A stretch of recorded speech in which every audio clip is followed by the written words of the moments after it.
I love this cup. Got it on a flea market. The most famous is in Brussels. Marché de la Place du Jeu de Balle. So cute. British China. It's looking very much like early 90s or maybe late 80s.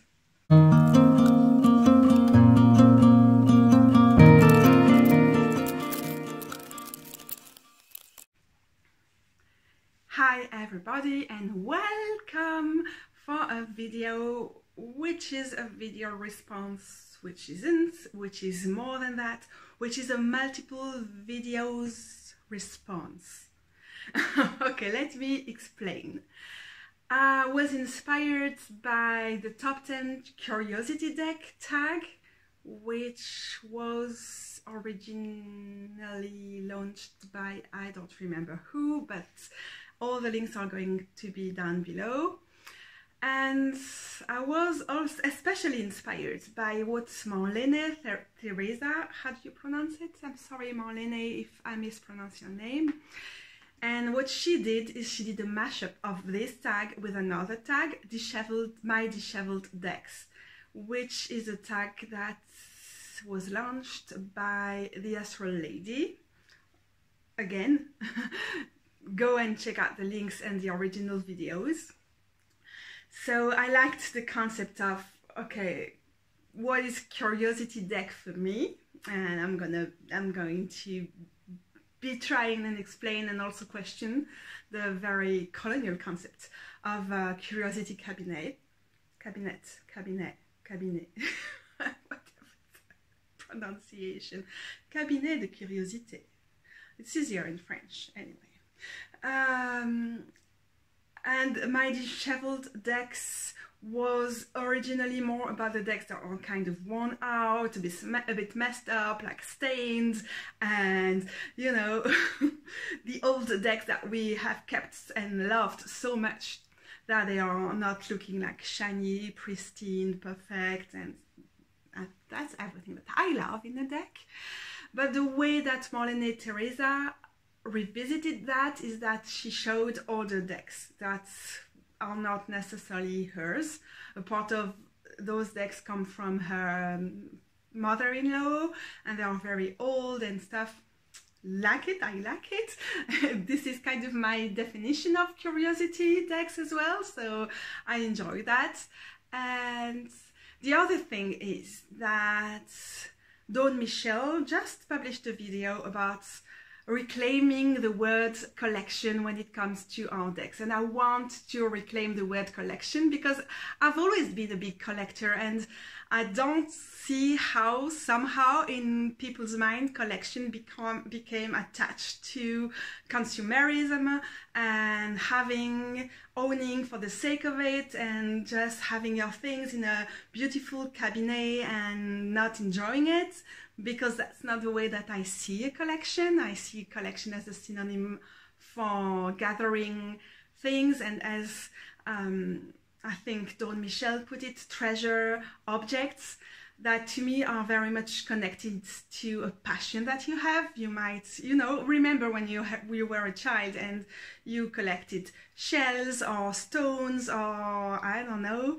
how do you call them, herbs that you would let dry and things like that. And that is my understanding, a very childlike understanding of collection even now, because throughout the years I never stopped collecting stuff. But it doesn't mean that my collections are not very lively and bright and moving, but what I like is, it's a kind of animist thing. It's the relation that I developed with the items, with the objects, with the artifacts. I don't know what's the most proper word in English, because I'm not an English speaker, I guess you can tell. And yeah, to me it's all about that. It's not about pricey things, it's not about clinging on to them and never letting them go. On the contrary, I like it as something that's evolutive and that you're gonna remember when you were collecting things as a child. What would you do? You would go in the yard, schoolyard, and you would trade, swap what you had with other kids. I mean, that's, to me, that's a good thing about a collection. It's not that it needs to be expensive, and maybe it has become so, but I don't think it's the case. And it's not, to me, it's not about having more and more and more for the sake of it. It's more about how you, what really matters to me is the curator, you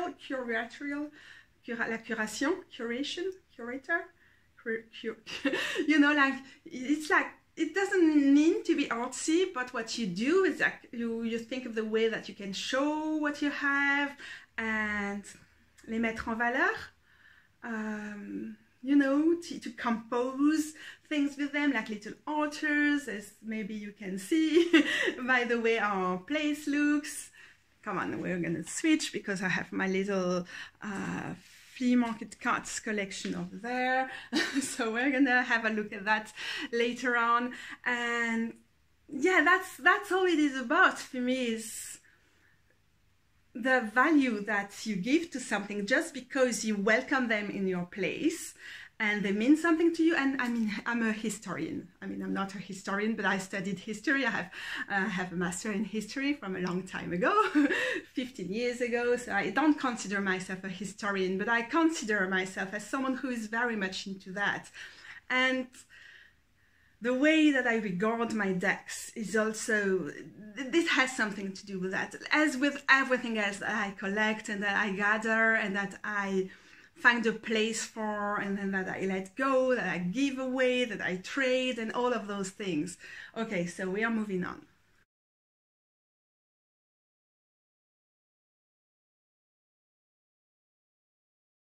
Okay, so I think you know that if someone is a collector, their place is going to be looking all messy and dusty because, yeah, I collect things, but I also have a chronic illness.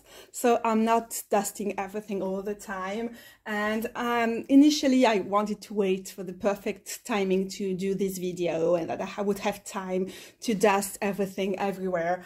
But, you know, I want it to be real, and that's what we're gonna do. So here it is. Old carte postale, ancient postcards. There we go.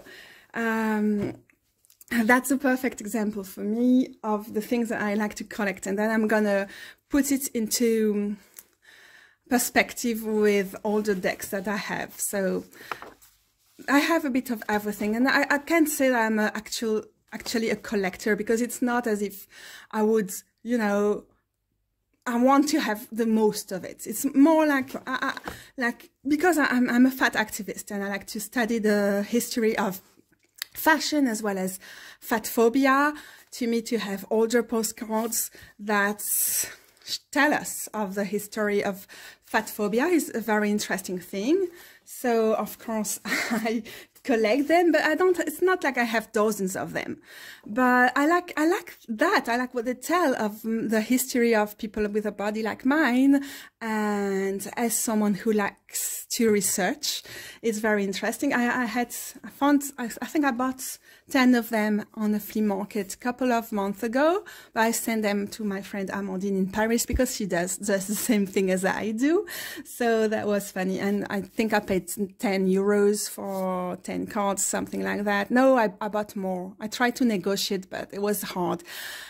Normally, I would pay less than €1 for a card, because when you're a collector, then it becomes really expensive. But sometimes, especially in that case, I wanted to make a present, so it made sense for me to spend money on it. I have a very lovely one that I'm going to go looking for in the other room.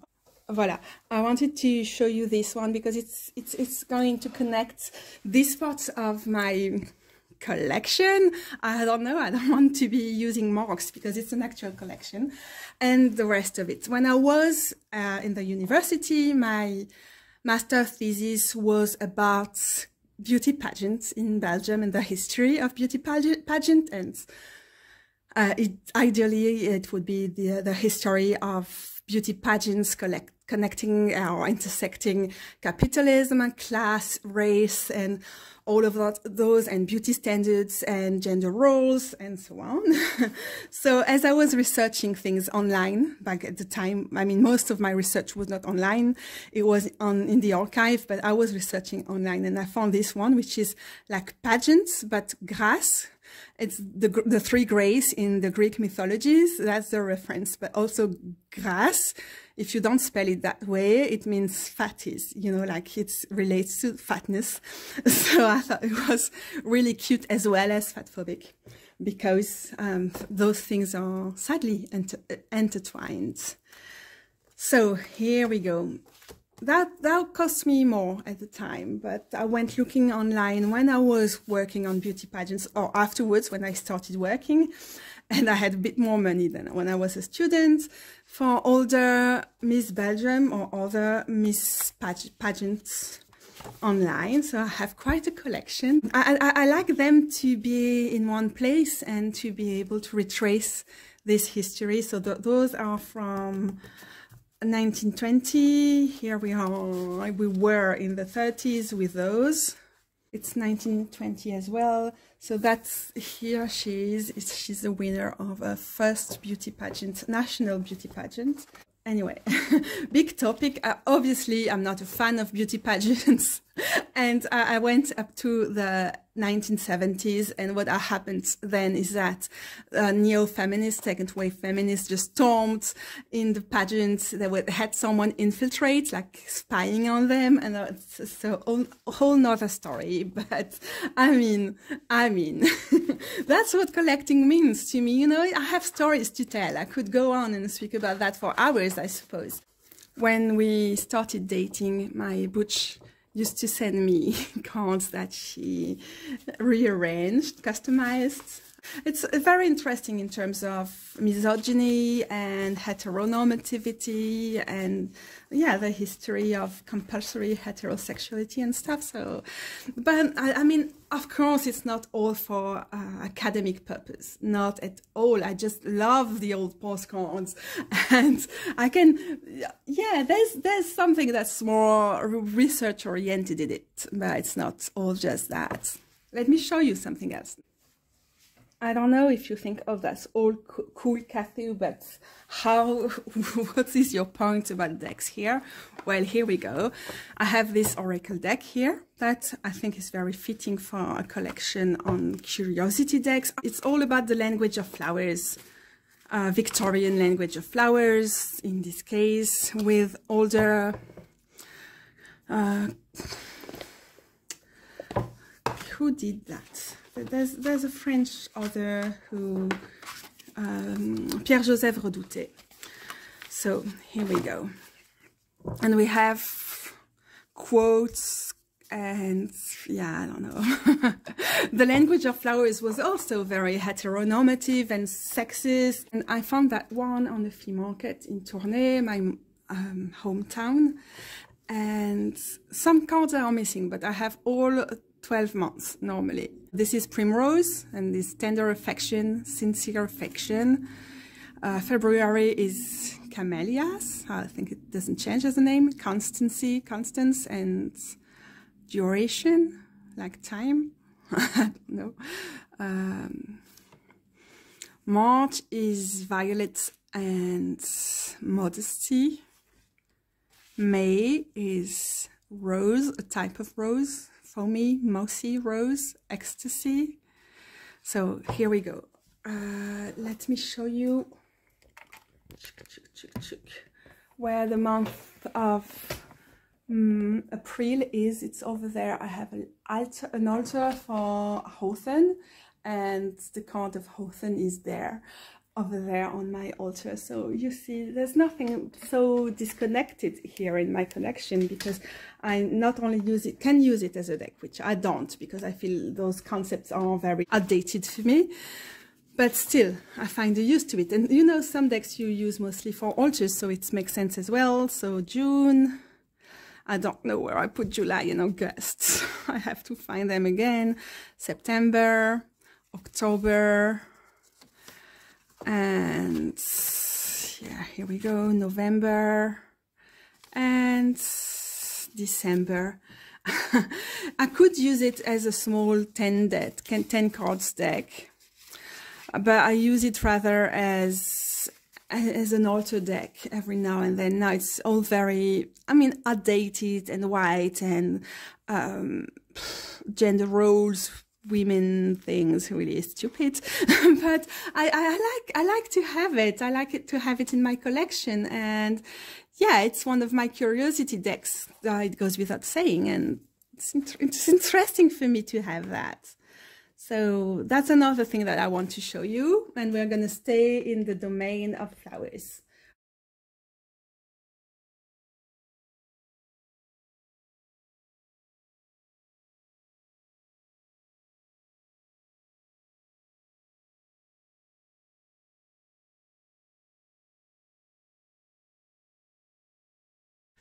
Here I have something that my butch took for me from the flea market, and same as the previous one, it's not an oracle deck. I have older oracle and tarot decks. I'm gonna show you that later on. But this is Kitsch deck, a set familles, 7 families. Do you use that as well? As in Dutch, it's a Flemish deck from, I would say, maybe the 50s or 60s. Maybe you have a better idea. I think it comes from the Netherlands, by the way. And look at that. Oh, you have one of those old things there. A little guide. This one I use as an oracle deck. So you have several families of flowers. So this is coquelicot, poppy. This is lilac. And you saw it in the other decks as well. So it's definitely like, I have my own association as someone who is into herbalism, but I also have it because I come from rather farmers' family, so I also have my connection to the land, and hawthorn as well. Hawthorn is my favorite plant, I think, passion flower. So I can easily use it as an oracle deck. And I've been using it also for readings to other people, and I enjoy it. So we have several families like summer flowers. I suppose it's autumn or fall flowers. Here we have bush, bloemen, wood flowers. How do you say? Garden flowers with the violet. Rose is garden as well. Iris is summer. Here we have spring with personnage. I know the name, but I just don't remember right now. Snowdrops. There are 2 different names for 2 different types of snowdrops, right? I'm not so sure. Japansche Pyrus. It's old Flemish as well, before, you know, the last uniformization of the language. It's funny. Châtaigne, walnut.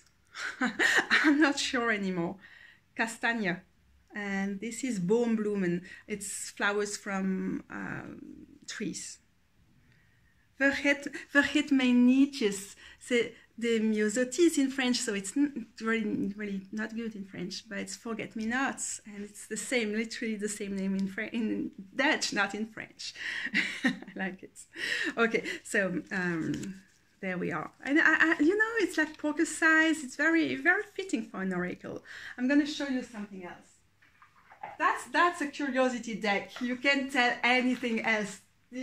That's a perfect curiosity deck, and yeah, I'm happy to be a collector. I think she bought it for like €3, so it's about the same amount in dollars, in US dollars, if you want to have an idea. So it's cheap enough for me.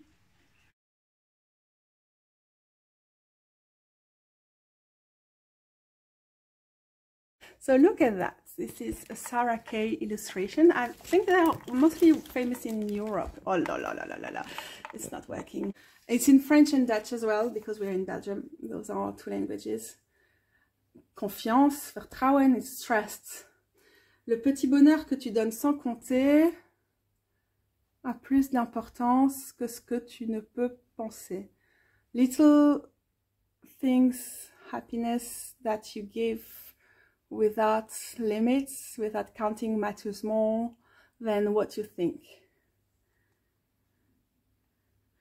So about the same in Dutch, not really, but kind of. So this comes from a 7 family deck as well that I've bought at the same flea market. The deck is from the 70s, a little like game. Some of the sentences were so cliche and sexist, and again, I'm all about inclusivity in tarot decks, but in those things, why is it also white? I never used it so much. I thought it would be nice as an oracle deck, but truth be told, it didn't work. So, but see, it's on the altar that we have there, a little shrine for all our deceased cats. And yes, do you wanna? No, you're still alive, my darling. Humor. Cathu. Okay, and yeah, because I thought it was a bit too much. I never used it that way, but some of my oracle decks I do that as well. Whenever I need to send something away, because I like to write letters and snail mail of every kind, but also because sometimes I rehome my decks, and when I sell or give my decks away, I like to draw a couple of cards from oracle decks or tarot decks or those gamey decks I don't use, and I put one in my parcel so that people have something kind of nice, and maybe they're gonna read it as an oracle card, I don't know, but I like this dimension and what it gives to me. So it's another one of my curiosity deck and 7 families decks. Okay, Diaz is hungry, so I gotta go.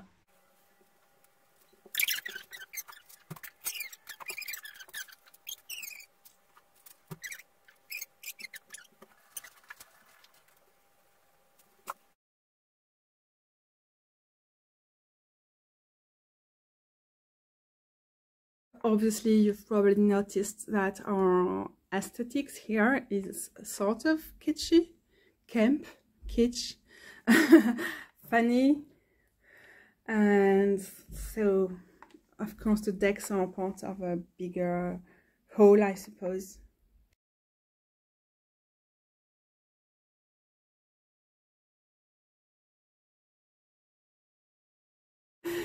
That's the reason why I need to show you the toilets. It's all about cats. Look at that, how kitsch are we? We have a bit of everything. Kitschy, campy around cats, and also things to read.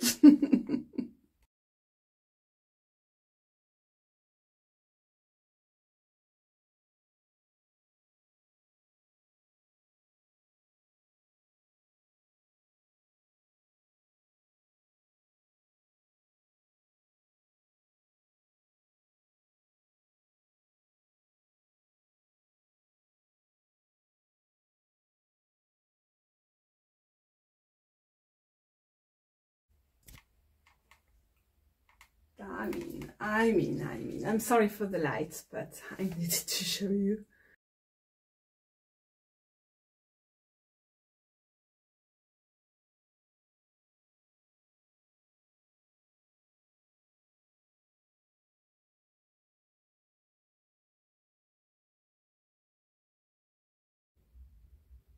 Here we have some ways that tarot related things are also used as art, as decoration.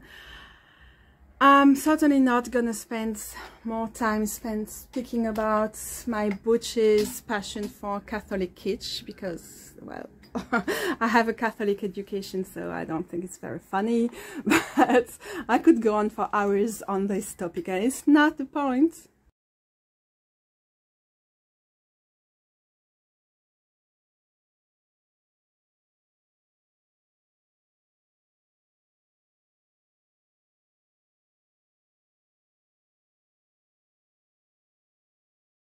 A lot of my altar things are also things that come directly from nature, but also from flea markets as well, and I'm not going to show you much more, but just to put things into context.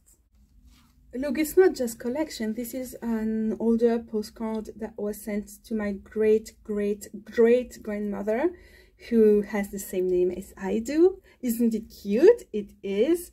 And about curiosity decks, but that are more modern. We also have the Antique Anatomy Tarot and the Oracle deck that comes with it. And as you see, it fits really well in my aesthetics for my altars. This is this is table à langer. This is for the babies, you know. It was originally used for my great-grandmother, I think. And I have a lot of things here that come from flea markets and our family, but I'm not going to show you everything, just for the context here. Well, actually, let me show you something. Maybe it's time. So my butch is the one, my girlfriend is the one who makes the little bags. So here we go. I'm going to show you a lot of older decks, and vintage is more than 20 years old, so this is almost 40 years old. This is the Theas Tarot, and it's well used, and it's not at all a curiosity deck, but it's a disheveled deck, and in a way it's very curiosity to me because it is something that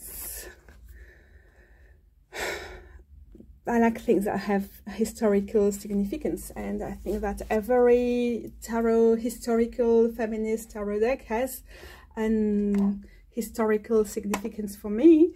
So it's kind of all of those things that I would put, but also look, because of the techniques of the time and printing techniques, this is pretty disheveled, I would say. It was new, although old, when I initially bought it 6 years ago. But look at that now, the colors and this burgundy kind of colors, which is everywhere on the actual cards. Okay. This is pretty disheveled and curiosity because of the historical importance of it. But it's also a deck that I use a lot. It's one of my favorite decks. See, this is incense, obviously. Oh, silly me. There are so many things that I use, that I cherish, that I gather with this kind of significance. Let me show you. No, I'm not going to show you all the things that come from flea markets, but yeah, to give you an idea, you know, it's kind of collection, but it's also, those are my ritual marks, quotes and quotes, tools as well. So look at that. These are kids' little tea service, tea china for kids, vintage or ancient. Seriously, I don't understand what's so bad about a collection. Those are older gloves bag. Is it bag then? Handbags? Gloves, handbags, so you know. Ladies would use them to go to the ball and stuff, and I also buy them very cheaply on flea markets and use them for my decks. This is the Oracle sur demande, and this is the widely known archetype deck. So call me a collector, but I find use for every kind of older stuff, and I'm not gonna feel ashamed of that. You know, tarot is an art and divination is an art, and I'm an artist, I'm a poet, and everything is related for me.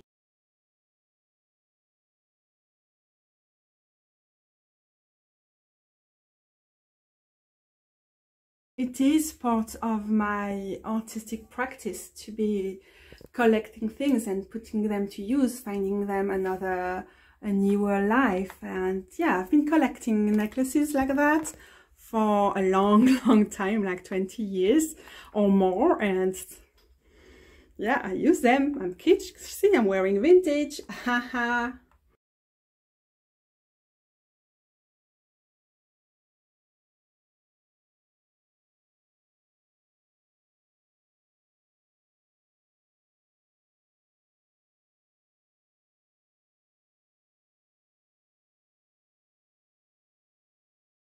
Another 20 years old collection. I'm collecting vintage hats.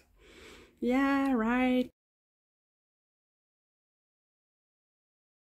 You know, we also have owls at my parents' place, so I'm collecting their feathers whenever it's time for them to shed their feathers.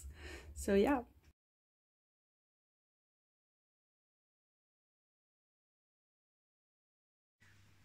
If people are all about minimalism, I don't blame them, but I wish that people wouldn't blame me for having collections of so many things that are meaningful to me.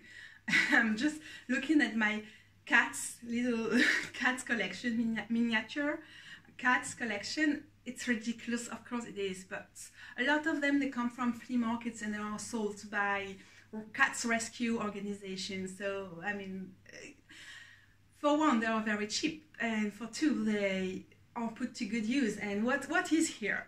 One cat, another cat, and another cat. I mean, it's not like it doesn't mean anything to me. It's also in appreciation to the animals that rule this place, and those are my 3 cats. So of course, curiosity, I would range it as a curiosity deck.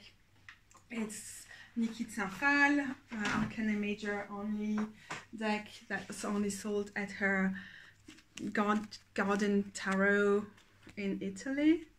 I'm not gonna say much about it because I've talked about it several times, but then I have something funny to show you. This is very expensive, but it was a present. Never forget that a great deal of my decks are presents. Let me just grab some decks.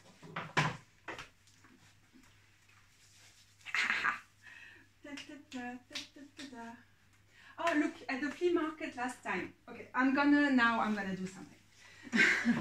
You're gonna be seeing pictures of decks that I bought at the flea market last time, but I bought them for the friend who was there with us, so they left with him. But I really enjoyed it. There's one old Dondorf, Lenormand. I'm gonna show you one that's up there, but I'm telling you what I'm showing you. And traditional card decks, playing cards deck as well.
This was €1 because it's an incomplete. There's one card missing. The King of Pentacles is missing, and it's a Flemish deck.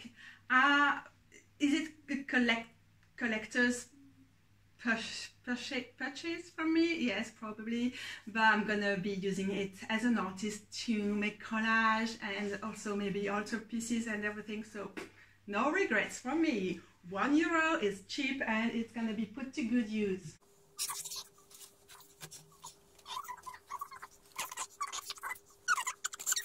Initially I wanted to move on with the Disheveled. I have other videos where I talk about this one more and the context of it and what I like and maybe a bit of what I don't like about Disheveled's work. So I will be linking it down below. It's a video in English on my tarot decks and association with astrological signs. At Niki de Saint-Phal exhibition in Mons in Belgium, they sold those kids decks, not decks, it's game. Those are the major plus 2 or 3 extra cards. It's so tiny, it's so funny, I like it. I lost the Temperance card, I don't know where I put it, somewhere on an altar at some point, and one of the cats, I'm sure, just stole it from me. But there were 2 of them, 2 sets of 24 or 25 cards. So half of it I gave to a friend with whom I went to see the first Niki de Saint-Phal exhibition that I went to. And thanks to this exhibition, I realized that tarot might not be what I thought it was. And then I started learning tarot a couple of years later because of Niki de Saint-Phal's work. So, of course, half of this deck went to her. See? So cute and so easy, you know. It's not gonna be, not for me because I don't use Marseille or major only decks, but it can be a focus point or like advice position in a spread. It's very easy to use. Okay, so hand glove bag, very disheveled indeed. And this is not an older deck, but it's the Antiques Anatomy Tarot, the indie edition. So that's very curiosity-like. Maybe it's a good opportunity for me to tell you what I don't like about the concept of cabinet, curiosity cabinet.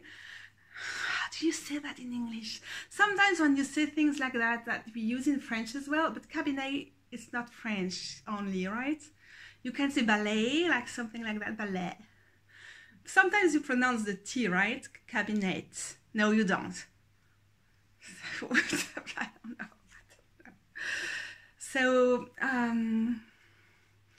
So now we have plenty of this kind of decks, and I also had the original and Oracle of Oddities that the creator initially put out there. See, that was on my altar for a while, so it's all worn out, disheveled indeed. This has waves, waxes, stains and water on it because I use it. Those are magical tools as well. But what I wanted to say, so disheveled indeed. There were 4 editions of every time 40 cards, right? So initially I had a lot of those. My wig is everywhere on me. And at first I really liked it, but there was this scarcity mindset of having limited editions, of very few decks every time when I started buying that in 2016 or 17, and I got bored of that. So I don't connect with this deck as much as I used to, and I know a lot of my friends are really sad that it missed out on it. So what I do, it's the same scenario as I told you before. When I do send my parcels away, my cards, I draw a little card and put it in the deck, and I'll hope that people are gonna be able to read something in it and appreciate also the rarity of this deck. I'm not sure it works every time, and sometimes when I send a big package to my friend Cleo in Paris, I would just have like 20 or 30 cards. I think I sent her 30 at once for her birthday, so she can make a deck out of it. I mean, it's high time for me to take a break.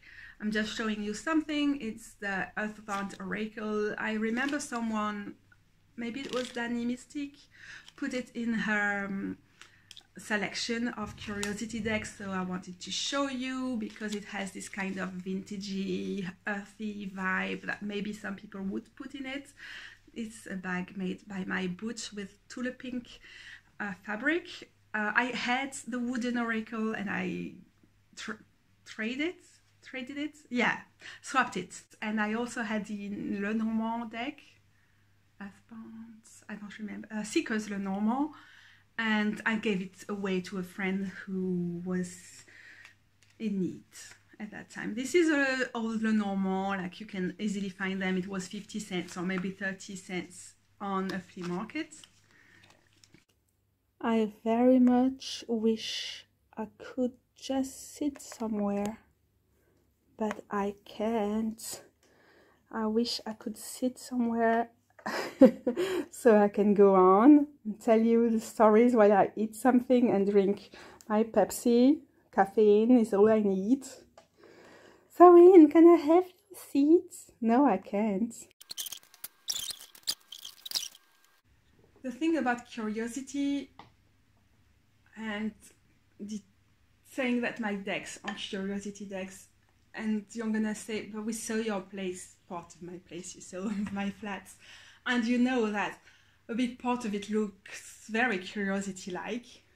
And what I don't like about it is that it's something that started, the curiosity cabinet tradition started in the colonial era. Well, not that we're not in the colonial world anymore, but I mean, a couple of centuries after the colonization process started. So, the destruction by empires, the exploitation, the genocides. And then Renaissance came, and this very like Lumière things, like this white supremacist underlying of like rationality belongs to the white European people, and the rest middle class or bourgeois, noble, and the rest of them are just primitive, and like, you know, all of those framework that is oppressive and that is the justification for colonization and that we cannot admit anymore. It was all there when I think it was in the 70s. Why though? I think it was in the 17th century that people started doing that, having curiosity cabinet with like plants and bones and animals, but like how do you say that, you know, informal or informal, non du formal, comment on dit ça, or in empaillé. Gosh, I'm tired. I'm sure I know the words when I'm not too tired. And it was a way of showing up that you explored the world as if it belonged to you. You could exploit and bring back things that actually belong to other people, that you considered as exotic or original or eccentric, because there's definitely a side of that we can. That's something that I like in the curiosity cabinet, is that it is funny, it is quirky, it is original, it is extravagant, it is, but actually the origin of that is the otherization, like to see as other and to do everything to make it other, like the origin of racism actually, of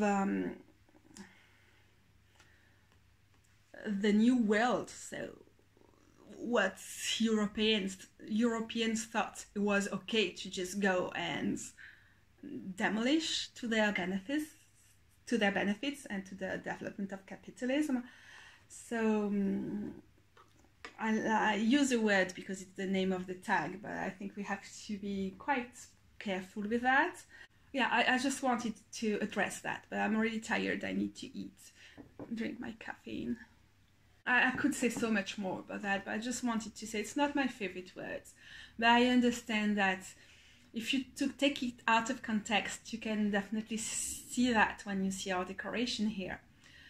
And we try as much as we can, but I think we sometimes fail to,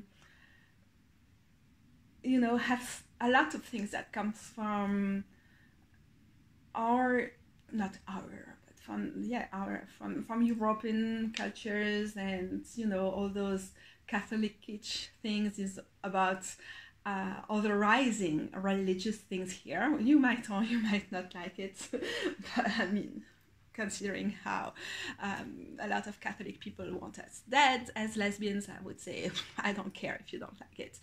I personally was a Catholic for a very long time, and I don't, it's not a topic to make fun of for me, because it was my faith. It used to be my faith, and also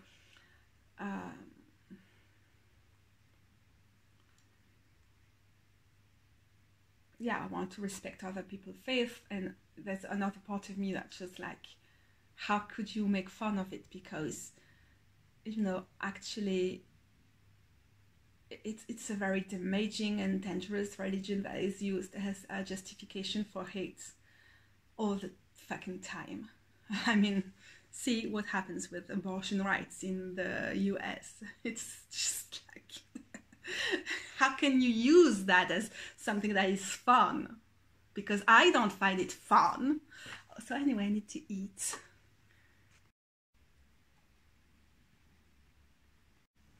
I can see how curiosity cabinet and also collection, historically and also now is often tainted with cultural appropriation, and also the fact that you would consider that everything belongs to you and that you can just bring it for your own decoration. But even like stones and bones and glass on the beach and a lot of those things, I mean, they don't belong to anybody, and now it's not even okay to collect shells or stones or pebbles in most beaches or places, because we over harvested them, we over collected them. And yeah, I think I wanted to address the problems. Why can't I stop when I say I'm gonna take a break? Clearly a huge part of the video is about Sawin snoring in the background, but for the next minutes we might have Babelut, who is eating. A little something that I wanted to say in praise of what we are doing here is that I wanted to speak about planets. This is funny because it's L'Étoile from an older deck. It's a Tarot de Paris. So back in the, I guess, the Renaissance, rather, you not only had Tarot de Marseille and Flemish Tarot and so on, but you also had Paris Tarot. So this is a card. I'm not saying the card is especially old, although it looks old, but that's the style of it. But I bought it at the flea market as well. It's a carandache, so it's I don't think it's a pencil case. I think it's Lucifer matches. It's a matches card, matches thing, and someone put a Tarot de Paris thing on it. And probably they would store pencils or something like that inside. So they have also that carandache here, which is sweet name. So yeah, that's the kind of things that I like to have as decoration, for decoration purpose. And I wanted to say here, as I'm showing you some of the things that I wanted to show you, maybe so that way I'm not wasting time. I wanted to tell that to me, I'm a Virgo rising and I'm a Gemini sun, and it's a very mercurial thing for me to be collecting things. It's something all about the details and bringing as much details as you can and the story that it might tell or might not tell, but the meaning that you do find in it, and maybe a kind of order as well.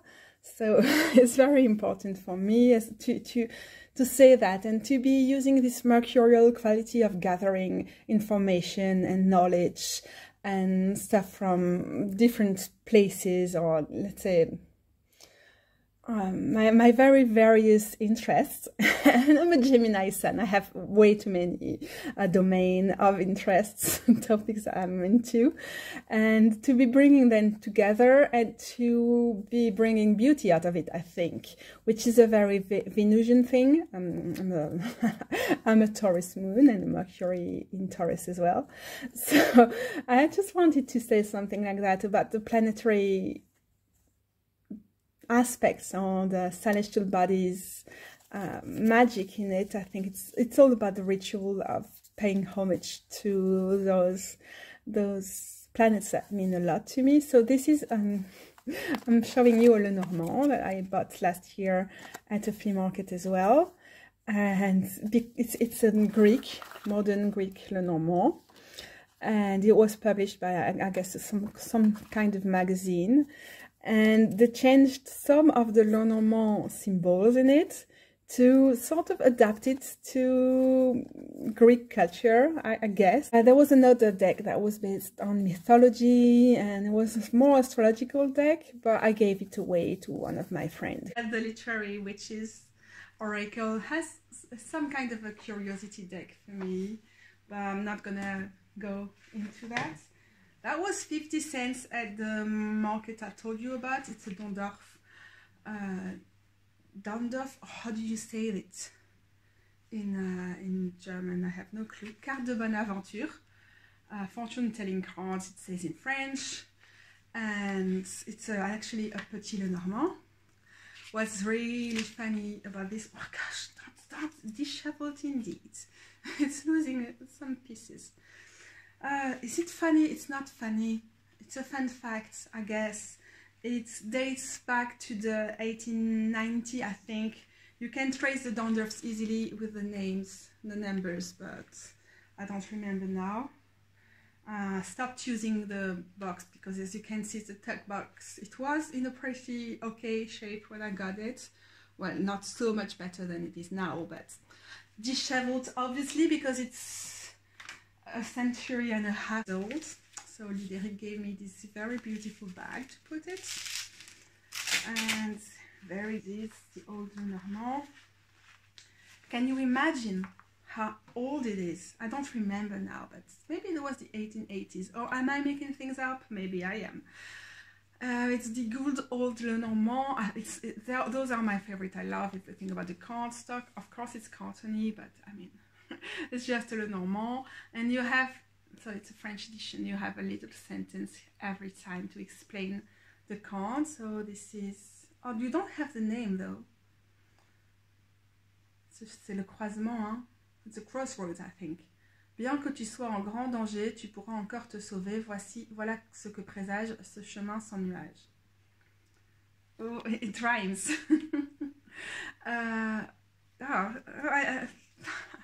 The tree, I don't use Lenormand anymore, I don't really know it, the bear, so it's hard for me to remember the name of the cards.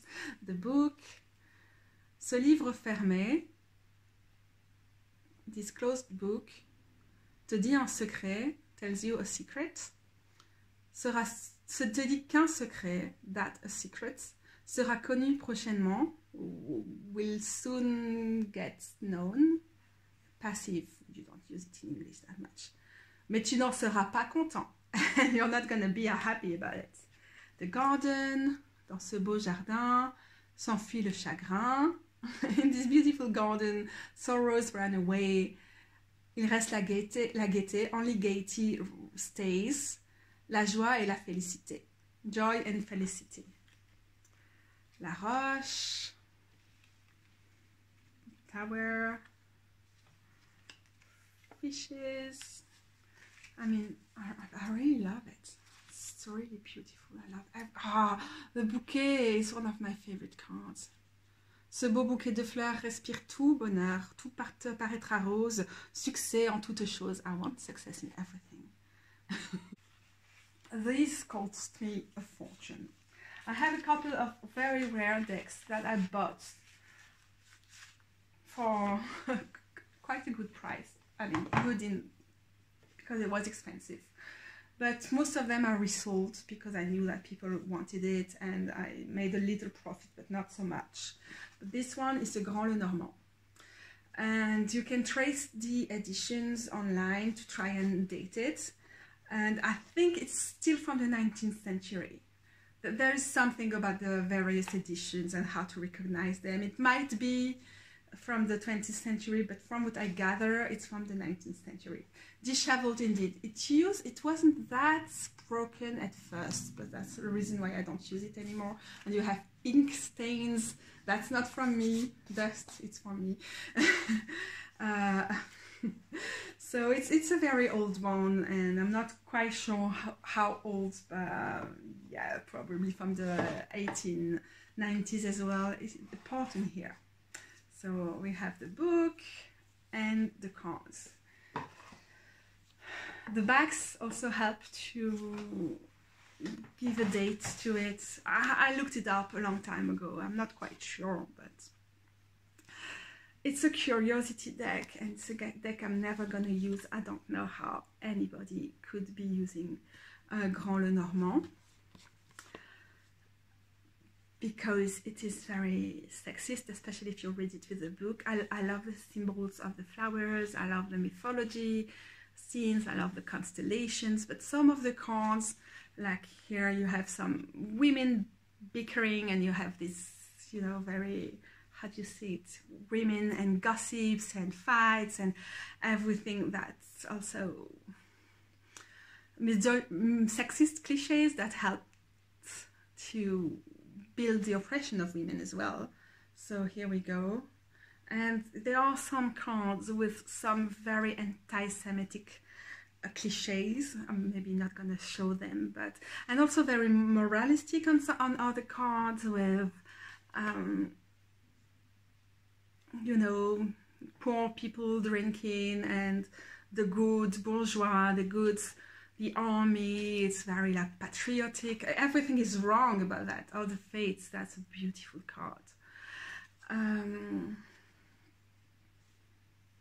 You know, that you have a person on one card that it says clearly in the guidebook that it's a Jewish person, and it's for the money and keeping the money. I mean, all of those anti-Semitic cliches back then, at the end of the 19th century, in the middle of the eugenistic movements, it all led up to the Shoah, obviously. How can you use that today? How could you use that back then as well? Because, you know, how a lot of people took part of those racist cliches, and it's not harmless at all. It's so dangerous. I could never use that kind of... Am I going backwards? Maybe I am. So I thought at first, oh, maybe it's interesting, it's an old deck, I might use it, but yeah, no. And this bourgeois family, nuclear bourgeois family ideal, we know how it served classism, capitalism, and also sexism by, you know, having women bound to the private sphere, so-called. And yeah, no. See, like this bourgeois ideal of an accomplished woman and how she lives in her own room while the man is busy thinking because he's an alchemist. I can't with it. How posh. If you remember Madame Lenormand, oh, and here we have a judge and working class people. They are not posh, they are not in the beautiful suit, they are working class, and they have to face the judge because, you know, punishment and the working class. Everything is wrong about this deck. Oh, there it is. The person who is counting his money. Yeah. Juif comptant ses écus. And so, of course, we know that Jewish people, because of the ghettoization and because of the exclusion since the Middle Ages, they used to be kept as the people, you know, during the prêt, dealing with debts and lending money to people. But yeah, I don't know. No, this is not okay. Not in 1890. Maybe you can tell from how much I hate it. That is a kind of curiosity deck with everything that is not okay with curiosity, I guess. People who are into Waite-Smith history might know that the one in the blue box with this edition with a spelling mistake here, and Pamela Coleman, I think. Well, there are several things that are weird on this one, and a very pinkish thing and everything. It's one of the rarest editions of it. It's supposed to be like 70 euros if you want to resell it. I bought it for 7 euros. It's not the one I don't use, RWS. So yeah, it's a pure collection object, just as the other one that I show you. But yeah, curiosity deck then, I guess. It's from the late 1960s, I think, this typical edition that's supposedly rare. I mean, if someone wants to pay me a lot of money to buy it, just give me a call, send me a message, we can arrange it. Seriously. Seriously, it's true, but otherwise I'm just keeping it as a collector deck. Like the Lenormand, but honestly, if you want to give me several hundreds for it, maybe we can discuss it. Call me. I'm just kidding, people. I'm tired. It's beautiful actually, and it's not a disheveled deck. It's been used. When I bought it in a bouquinerie, second-hand bookshop, there was a folded sheet of paper in it with an astrology wheel houses based reading that people might do. I thought it was really charming as part of this deck as well, that you know that someone really used it, but other than that it wasn't used so much because it's in very good condition, and I didn't use it a lot either. It's more like when I have articles about each card or videos where I go about the history of tarot and problems with the RWS and also what's good about it. I'm gonna be using this kind of deck, but otherwise it just stays on the shelf. It's not technically not a deck, but those are dices. This is also a game, but I think you can use it as divination. Let me show you. It's a sort of Hermes shrine. Normally I would have a silver candle in here, and because Hermes is connected to luck and jeu de hasard, games, some kind of games. I like to keep it here, but it reads really nice with tarot or an oracle deck as well. I'm losing some of my stuff. Yeah. It's here. I was telling you earlier of the Sarake. That's how you write it. I don't know how you pronounce it. Sarake in French, but this kids game that I used to I wanted to use as an oracle deck, but I gave most of it away. And those cards, the cards that I still have that I didn't send, is because they are way too sexiste. Like, s'il te plaît, arrête de grignoter, les suivants n'auront plus rien à manger. Please stop eating because the others won't have anything to eat. Tu feras ton bonheur certainement si tu rends service généreusement. You will be happy if you serve other people. I mean, service is all good. Of course, I think it is. The way it says it, showing a girl, little girl working, I'm like, yeah, right. Know your place, woman. Oh, this one is terrible. Quand tu es bien, quand tu es heureux, pense à quelqu'un de malheureux. When you're good and happy, think of somebody who is unhappy. Yeah, but she's not doing anything about it. She's just contemplating people who are unhappy. And I'm like, yeah, cool, helpful. I would say that the Many Queens Tarot is maybe a bit curiosity for me, with the disproportionate bodies and everything, but I've shown you this deck so many times now. It's a modified, heavily modified version, of course, as you can tell. But yeah, it's curiosity enough. Oh, but Disheveled, not really by use, by the fun I get from it. From modifying my decks. I mean,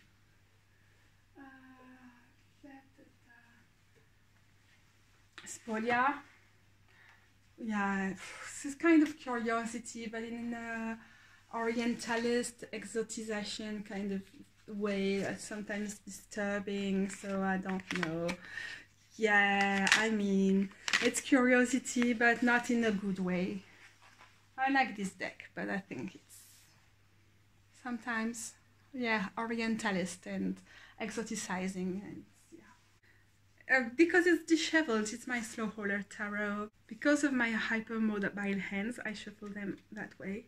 So the corners are in a bad state.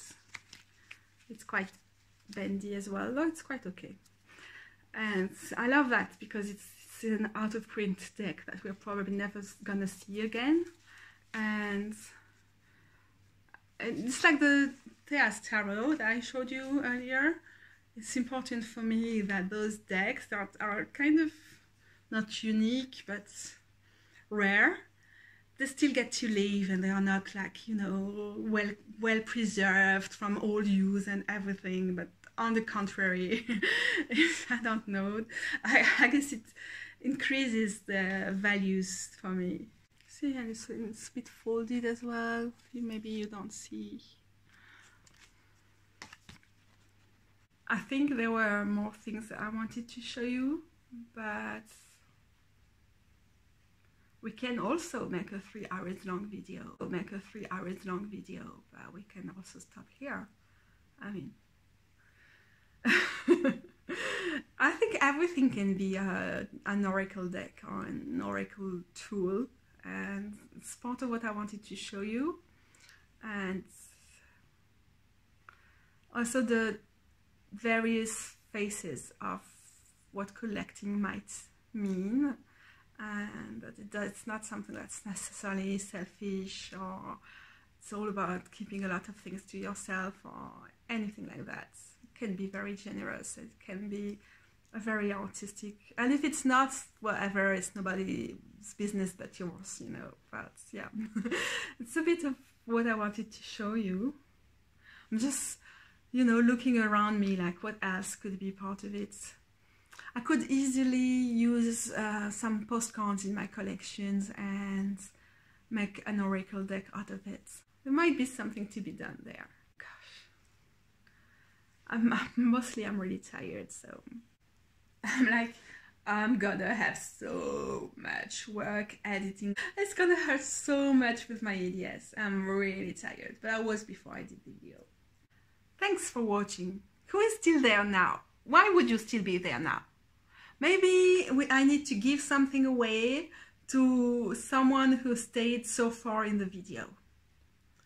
Okay, because of the customs fees and everything, it's not gonna be much, but I can take, you know, I told you there's this deck and this deck. I use it for the parcels that I send to other people. I can send you snail mail with, I don't know, about 10 or, yeah, about 10 cards from oracle decks, tarot decks, old decks, game decks I use as oracle decks, and so on and so forth, and maybe older ancient postcards because I love them, and I'll be sending it to you. And if you want to take part to this giveaway, do we call it the giveaway, this concours?